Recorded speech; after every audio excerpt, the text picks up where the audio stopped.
and we're going to hump day, happy chat, and just not even care about it. So here we are.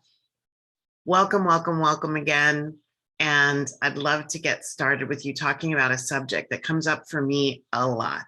In the happy chat, though, I want you to remember that you have the opportunity to ask questions. You can use hashtag replay. When you watch it on replay, that's great. I love to know that people are getting something out of it, even if they're not with me here live. I love it when people are live. And I do my best to see who's here and call it out. And I would love to know that you're here.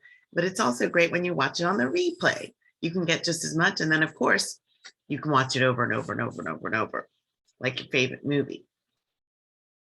So you can ask questions. Remember that here in the Bliss Collective, we have this thing called hashtag Ask Valerie Fridays. And you don't have to wait till Friday. You can ask me anytime. And especially if something is like, I don't think I want to broadcast it to the whole group, not a problem. I get private messages with questions quite frequently, and I get them through Facebook Messenger, and it's not a big deal. I love serving and supporting you. And if you, or not if, I'll say when, you apply the teachings and you see what happens in your life as a result, please share that. I think it helps other people in the collective see how, you know, we're all unfolding on our journey. So I'm telling you stories all over the Bliss Collective, and I would love it if, and I encourage and invite you to do the same thing. And there are two reasons why. Number one is the first one I just said. It helps other people see that they're not alone, and that what people are getting out of the practices and the principles that we're sharing in the collective. But the other thing is, it's for you. You know, when I teach at the university, there's something that I tell my students, which is there's data that shows, and I absolutely ask them to handwrite their notes, because there is data that shows that of the other ways that people take notes, auditorily, you know, speaking them into a recorder or typing them, there's data that shows that writing them down does something to get them deeper into us. And so the act of sharing our stories, like speaking into being that which is working for us, that which is unfolding in our lives, helps us. Like when we actually speak out, you know what, I'm getting better at this. Oh, you know what, I just saw that principle working in my life. Even if you don't tell anyone else, like I talk to the mirror. So even when you aren't telling someone specific, just speaking it out into being brings that truth even deeper into your world. So remind yourself of the bliss quest that you're on, not just by checking in every now and then and reading what's been posted, but actually putting into your body, that's called embodiment, actually putting into your body and being what it is that we're sharing. Yay. And we've got some new members. The latest ones that were announced: Meredith Rose Garner, Marisol Ocasio, and Sarah Osama. Welcome, welcome, welcome to the Bliss Collective. All of our new members in the last month, we're so grateful for your presence. Please engage. Let us know you're here. Tell us something about you, and we'll return the favor. So today, my topic: when does selfishness become narcissism? When does selfishness become narcissism? And this is a big topic. And part of it's a big topic because I often talk about healthy and responsible selfishness. I talk about healthy and responsible selfishness. And I encourage and invite everyone in my 4-step process. Step 3 is really about you in your life and you making yourself the center of your life. One time, not too long ago, several years ago now, I wrote an article that's been published and republished called Taking a Stand for Selfishness. And I talk in that article about how I am coming from a place of self-love, taking a stand for myself and for others, to be more selfish. And because it's driven from this self-awareness, self-care, self-respect, that all of that is healthy and responsible, and it's not narcissism. And so we usually have this debate about, well, when does it tip into narcissism? So let's talk about that. What does that mean? So there are several ways I think this happens. One of them, our dictionary definitions of selfishness do not necessarily help us. So the Encarta dictionary, for example, defines selfishness as looking after your own desires, concerned with your own needs, interests, and wishes. But here's the part that's troublesome: while ignoring those of others. It goes on to define selfishness as the condition of habitually putting one's own interests before those of others. The World English Dictionary defines selfishness as chiefly concerned with one's own interest, advantage, etc., especially to the total exclusion of the interest of others, especially to the total exclusion of the interest of others. Dictionary.com says devoted to or caring only for oneself, concerned primarily with one's own interests, welfare, etc., regardless of others, characterized by or manifesting concerns or care only for oneself. That's where the negativity comes from, in my experience. All of the onlys, only for me, chiefly for me, and then especially to the total exclusion of everyone else. That goes into the narcissism, where it's about me. And especially, here's the key point, especially when I'm trying to get you to focus on me. When I am only caring about myself and I'm making myself and my wishes what you should be caring about, now we're really into the danger zone. Now we're getting into something that is not responsible at all. Do you see the difference? I mean, I will agree that a focus on self, focus on myself to the total exclusion of all else all the time is neither healthy nor appropriate. It's neither healthy nor appropriate.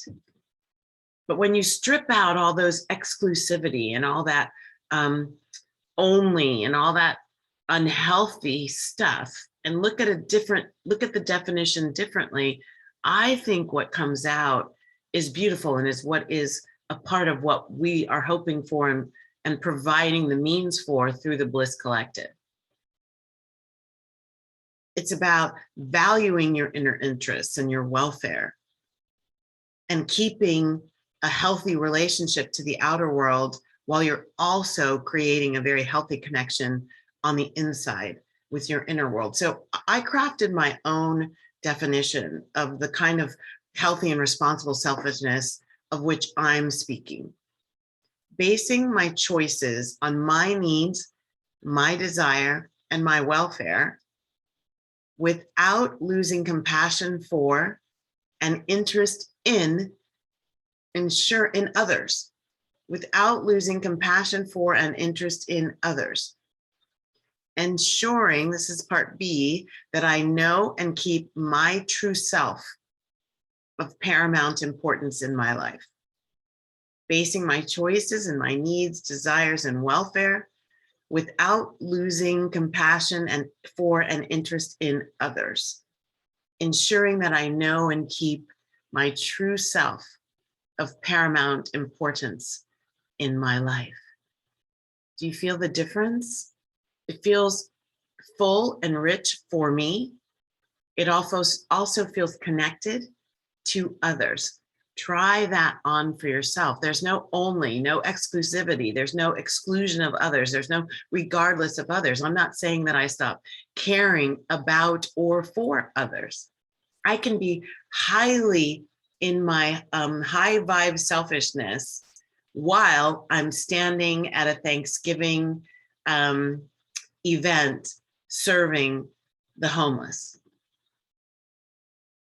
Do you see how there's not an either or? It's not a zero-sum game. It's a both and equation. We want to give and be and do for ourselves as we give and be and do for others. And I want to make a really important distinction. This is not self-sacrifice. This is not the kind of self-sacrifice that we grew up with. And we'll go into this a little bit more in a few minutes. So what I'm talking about is getting rid of codependency, which is like, I need you to focus on me, and getting rid of self-sacrifice. I'm going to focus on you so much that I forget myself. I lose myself. I'm not even in the equation. Have you ever noticed that about yourself? You wake up in this idea of doing something for someone, and you notice that you have so sacrificed yourself that maybe you've lost money, maybe you've lost your identity, maybe you've lost connection, maybe you are completely out of yourself and actually may have some trouble finding your way back in. That's a self-sacrificing connection to others that's codependent and maybe taking you down. So let's talk about this a little bit more. If you're struggling to feel good about making yourself important in your own life, it's not unusual. So you shouldn't take yourself to task. Actually, nothing in the Bliss Collective is about taking yourself to task. It's all about noticing yourself, coming to a deeper understanding of where I'm, when I'm being what is, I think is me, where's that coming from? What's the nexus? Where did that start? And then deciding very much from the heart, not the head, very much from the heart. And that's about, does it feel good? Does it feel good being this version of me? And if it doesn't, just make it a new choice. You're not in trouble. It's not a problem. It's just a situational dynamic that you, as causal nature in your life, have the ability to change. All you do is make a decision and get about making it happen. Cool. So if you're struggling to feel good about making yourself the most important thing in your life, it's okay. Review what you were taught about selfishness, because that may be what's hanging you up. It may be really far pushed down because you're miles away from there potentially in your life. You were taught about selfishness when you were a tiny tot, when you were growing up. It was probably reinforced all around you, and it has become a way of being for you. That's the way it was for me. So here's how it was. It started in my life. So we were taught, especially part of my life was growing up with a single mom. So, there was a lot on her plate and my brother and I are 16 months apart. And as a young child, my dad was away doing Marine Corps stuff. She's raising these two kids that are both babies at the same time. There was a lot. As we got older, it was about our responsibility to each other and responsibility to the family and the smooth running of the household. We had specific chores. As we got older and got integrated into life outside the home, there was scouts and church and sports teams and school clubs.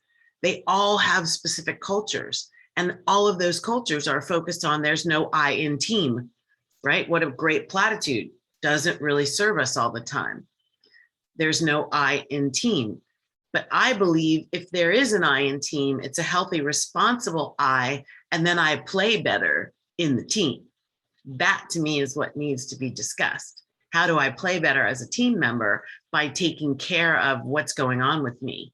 And some of the time what's going on with me doesn't need to be in the team, but I have to take responsibility for how I manage and heal and evolve whatever that is going on with me, so that when I play in the team, and I'm talking about any team of the family, team at the workforce, team at the organization that you work in, whatever it is. Are you getting it?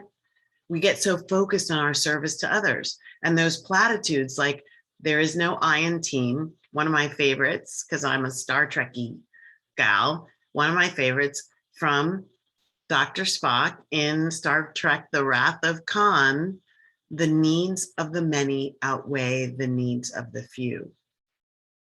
Beautiful truth in certain circumstances. If you want to be happy, make others happy. You'll get happiness from doing that. Serve others and you'll be happy. When you feel sad, go out and give something to others and it'll make you feel better. I did all those things. And what I found in myself was a sense of resentment starting to build. And the resentment was like, why isn't anyone giving back to me? Like, where does that happen? I'm tired. And it can't happen. And this is the thing, because of laws of attraction, law of reflection, when we are completely unfocused on ourselves, how can the world give back to us? Because the world is a reflection of us. Do you get it? So if I want to feel loved and cherished and honored and cared for and nurtured and supported, that has to come from me first. Again, not to the exclusion of my support and service elsewhere. Look what I'm doing right now. I am very happily serving you, but I've taken care of myself separately. That's how I can show up in a high vibration. And you notice I've got my hand on my heart because that's the way I tell myself I am lovable. I am loving myself first and foremost, even as I am serving and supporting you. This is the key. I think we've been sold a little bit of a bill of goods, and that doesn't really matter because now you are at a choice point. Powerful. You as causal nature in your life can shift this outward focus so that you are not to the exclusion of yourself. You're not to the exclusion of yourself. It's no big deal. I mean, really, if you're focused on other people, it's really no big deal if what it does is makes you go to a movie you don't like every now and then just to keep the peace, or maybe you have a meal that's not your favorite, or those little things that we do to be in the positive give and take in a relationship, say, that's not a big deal. And that's not what this is really about. Like, those can be natural parts of the ebb and flow, the yin and the yang in the dynamics of a circumstance. I'm talking about a habitual practice of self-sacrifice and self-denial and self-destruction, right? That's where it becomes a problem. I've had a lot of students and some clients as well in the past tell me they were doing things solely because they were trying to please someone else. Students who would lament to me that they were in a degree program that they really didn't like, but because they felt they had to pay homage to their parents, they had to make their parents comfortable because their parents had gone through so many sacrifices for them that they had to now make a sacrifice back. If that's you, I would like you to check in with how that feels right now. Most of my students talk to me about that feeling very contractive, and many of them start crying because they feel like they're stuck between a rock and a hard place. I really don't want to do this, but I feel like I have to. I feel like I have to. Well, guess what? That's not choice. So at the very least, you've got to reframe it to, how am I choosing this? What would it take for me to choose this for myself and satisfy my parents? My parents will love that I'm doing this, and I'm choosing it for myself, or my husband, or my wife, or my kids, or the chapter of my organization that is depending on me to be the whatever. So we can't sacrifice ourselves in the course of bringing goodness to ourselves. Those two things are misaligned. Look up the word sacrifice. It's related to blood sacrifice, murdering something, killing something in order to do something else. You don't want to kill your highest vibe nature in yourself in order to please someone else. No, no, no, that's a no-no. It's a no-no. We probably can all relate or know someone who is doing something they don't like because they're afraid someone around them won't accept that they're not going to do it anymore, won't buy into what they really want to do. Ever hear someone lament not pursuing their dream? for their, as long as they've been alive, whether they're an emerging adult or they're in their 60s, they've never pursued their dream because other people would think they were crazy. How many people persist in unhealthy relationships, relationships that they know aren't serving them, but they're staying together for something else? Maybe it's the kids, some other reason than their inner happiness, their purity.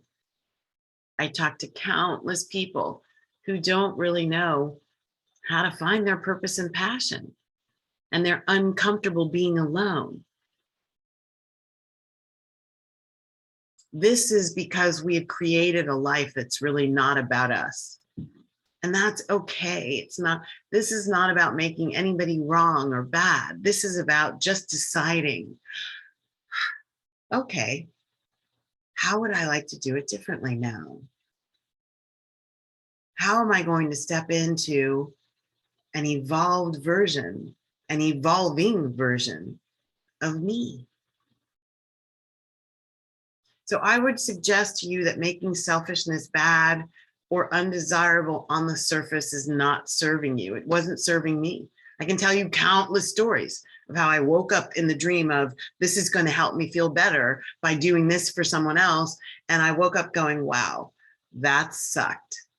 And I don't feel any better. And in fact, I feel worse now. That's the resentment that I was telling you about. My healthy and responsible version of selfishness just means making a choice about what comes first, not what comes always. How do I get into my joy of serving? I serve myself first. Then my cup is full and it can overflow into the world, instead of my cup being depleted because I'm not honoring self. I'm not loving self. I'm not nurturing self. I'm not compassionate with self. I'm not creating a harmonically related relationship with myself. Fill myself to overflowing and then overflow that into the world from me as me. So it's about ensuring my needs and desires fit into the equation of my life, whatever the equation of my life is, and realize that that can ebb and flow too. So there are some times when even your outward focus has to be cut off in order for you to be in the evolution of this soul being self. So you might have to pull your energy out of certain things for a time, a week, a day, a few hours, a year. Gap year in your life might be what you need. And I'm not talking about gap year from school. I'm talking about a radical sabbatical from an area of your life where you say, am I doing this? Am I doing this? How are you putting on your own mask first, as they say on airplanes, before trying to help someone next to you get their mask on? Please, please, please take stock of where you are. Notice, are you sacrificing yourself to your work? Are you sacrificing yourself to your parents, to your children, to the PTA, to the soccer team? Whatever it is that you're disconnected from being the hero for yourself. That's a real shame. If it's you, I'm calling you into a shift. I'm encouraging and inviting you to notice yourself sacrificing your high vibration. Think of your life as your very own movie. This is from my book. Step 3 in Living Happy to Be Me is make up a new story, not of your life, of you in your life. Make up a new story of you in your life. And as you write it and produce it, make yourself the superstar. Fawn all over yourself. Set it up so that the camera is on you before the camera shifts to be on other people. Choose who are your co-stars. Write the script so that you get some of the best juicy lines. Write the script so that you're always in the best place in the love affair, in the fun. You get the best dinner. You get the best drinks. Make sure people get really great stuff too. But this is your life. It's your movie. Make it epic. Make yourself the star. So if you're struggling still in this question of what does it mean to be healthy and responsibly selfish? How do I do that? So I'm going to give you a couple of little things. So first of all, check in right now. Just check in. Remember, it's not about making yourself bad or wrong. That's low vibration. We're a high vibe community. So you look at yourself without judgment. You just do the fly on the wall. Oh, ask yourself, is the way I treat myself an asset to myself? Do my choices enrich me, attract more good, make my life feel expansive? Well, that was a mouthful. Do my choices make my life feel expansive? Am I choosing people, places, and experiences that nurture and support me, keep me healthy, keep me growing, keep me peaceful, keep me in a high vibration? Are those my choices? Am I breathing new life into my life? Are my horizons expanding? Am I getting beyond my personality and my identity to know a deeper me so that I can express that and spiral up in my life? Am I doing that? Or am I my own worst enemy? I had to come to grips with how I was this. Seeing things only through my ego's eyes, living in my past, trying to create out of my past, worried too much about whether I was safe in my skin, worried about how others were seeing me and how they were thinking about me and whether it was safe to express my brilliance, or would that really make others feel uncomfortable and therefore that would become a roadblock for me. And I had convinced myself that was happening. And I saw that through the eyes of living in the past. Am I feeling unfulfilled while I spend a lot of energy fulfilling others in their lives? Am I not speaking up about things that aren't serving me, that others are doing because I don't want to rock the boat? Am I locked in a downward spiral of discontent? Am I accepting what doesn't please me because I have no idea what will? I just don't know. So you go through that assessment. You can write it down. I would suggest that you spend a little time each day just thinking about, who am I being to myself? Who am I being? What's going on? Then second step, write an I wish story for myself. Write an I wish story. I wish. Think about this. It can be a paragraph. It can be 10 pages. It can be whatever you want. It can be a vision board. I wish a paragraph or several pages that say this. Just let it flow from your heart, not your intellect. Let it flow from your heart. I wish I were living blank. Where, with, as. I wish I were living. So one of mine is I'm wanting to attract this beautiful cottage in a woodly place. I don't want to be in the woods by myself, but I'd like it to feel secluded and beautiful. And when I drive out of my driveway, there's the Costco. But where I'm sitting, it doesn't feel like that at all. I'm off the beaten path. So I wish I were living blank. I wish I had more friends who fill in the blank. I wish I had more friends who could spend time with me real time, who were more co-located. Like I have friends all over the world and I love that. And I still wish for myself some really close gal friends and guy friends around me that I can spend time with. I wish I had the courage to, what is it for you? I wish I had the courage.